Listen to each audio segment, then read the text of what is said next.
হয় পূৰ্বপুৰুষৰ পৰম্পৰাগত ৰক্ষা কৰি আমাৰ কবৈচুবা গাঁৱৰ অন্তৰ্গত ককাইতোলা চুবুৰীত যিহেতু এটা ভেলাঘৰ বনোৱা হৈছিলে ল'ৰা ছোৱালীখিনি অলপ লগ লাগি এটা ভোগালীৰ ভোজ ভাত খাম বুলি কিন্তু দেখা গ'ল উৰুকাৰ দুদিন আগত কপৌ এহালিয়ে আহি পেলাই ইয়াতে ভেলাঘৰটোৰ ভিতৰত বাঁহ ল'লে আৰু বাঁহ লোৱাই নহয় লগে লগে সিহঁতে কণীও পাৰিলে।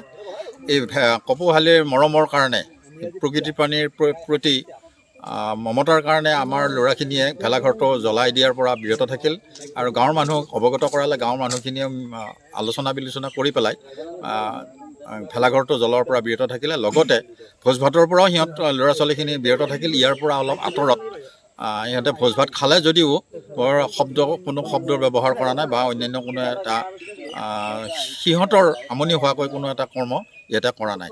কপৌহালি ৰক্ষাৰ কাৰণেই আমি ভেলাঘৰটো সংৰক্ষিত অৱস্থাত ৰখা হৈছে।